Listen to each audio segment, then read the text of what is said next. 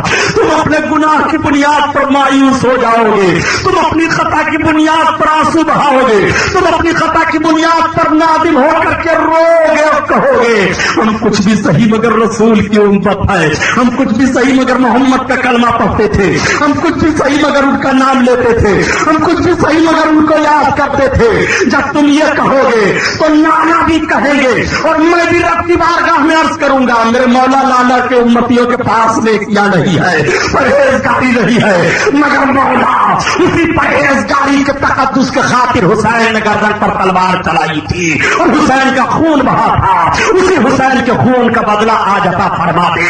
رب کا دریائے کرم جوش میں ہوگا، اعلان کرے گا منادی کہ حسین کے نام پر جتنے لوگ حسین کے غلام ہیں یا ان کا نام حسین ہے سب کی مغفرت ہو گئی، سب بخش دیے گئے، سب کو جنت میں جانے کا آرڈر مل جاتا ہے۔ یہ حضرت امام حسین ہیں جنہوں نے خود اپنے لیے کچھ نہ کیا مگر قوم کے لیے سب کچھ کر دیا۔ انسان کو بیدار تو ہو لینے دو، ہر قوم پکارے گی ہمارے ہیں حسین، اور عاقبۃ للمتقین، اور آخرت میں اچھا انجام پرہیزگاروں کے لیے ہے۔ آپ پرہیزگاری اختیار کیجئے تو آپ کامیاب رہیں گے۔ آپ کہتے ہیں سبحانی صاحب میری دعا نہیں قبول ہوتی ہے، سبحانی صاحب میری روزی نہیں بڑھتی ہے، میں مصیبتوں پریشانی میں ہوں۔ میں آپ سے پوچھنا چاہتا ہوں آپ نے پرہیزگاری اختیار کیا، خدا کا خوف دل میں، تقویٰ ہے، رسول کی محبت ہے آپ کے دل میں، اگر سرکار کی محبت ہے تو نبی کا دیوانہ کبھی بھی بھکمری کا شکار نہیں ہو سکتا، وہ کبھی بھی مفلسی اور غلاشی کے ماحول میں نہیں جایا سکتا ہے، وہ یہاں بھی کامیاب رہے گا وہاں بھی کامیاب رہے گا۔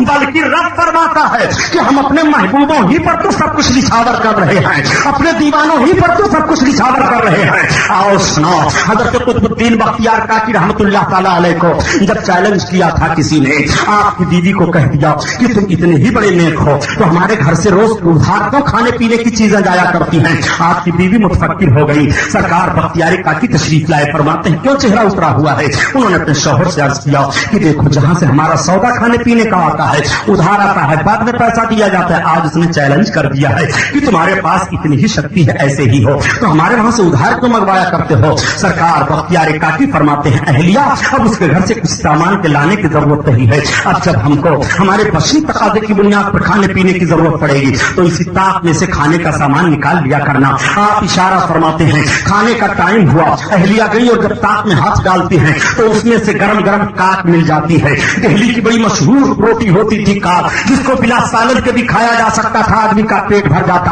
اب جب جب ضرورت ہوتی ان کو غیب سے وہ کاک مل جایا کرتی تھی، وہ کھا لیا کرتے تھے، وہیں سے بختیار کاکی مشہور ہو جاتے ہیں۔ آپ سے میں پوچھنا چاہتا ہوں اپنے دل کی دنیا کو بسا لیا ہے تو تلاشی کی فکر نہیں ہو رہی ہے، اپنے دل کو خدا کے خوف سے لرزیدہ کر لیا ہے تو مفلسی کا خوف نہیں ہے، دشمن کے آنے کا خوف نہیں ہے، دشمن کے جانے کا خوف نہیں ہے۔ پہلے اپنے دل کو سجا تو لو، اپنے دل کو رب کی عبادت کی طرف لگا تو لو، اپنے دل کو مسجد کی طرف لے کر کے تو جاؤ، اپنے دل میں گناہوں سے نفرت بھر تو لو، اپنے دل میں رسول کی محبت کا چراغ جگمگا تو لو۔ خدا کی قسم اگر دل ایسا ہو جاتا ہے تو اسی کے لیے رب کا فرمان ہے والعاقبۃ للمتقین، اور آخرت میں اچھا انجام پرہیزگاروں کے لیے ہے۔ یہ تمہارا رب بیان فرما رہا ہے، اور جب پرہیزگاروں کے لیے اچھا انجام ہے تو ان پرہیزگاروں سے جو ملا رہے گا ان کا بھی اچھا انجام ہوگا۔ سنیدن کی در روز امید و پوری بدارا بنے کا ببخشت کریم، پوری کانفرنس کا حل۔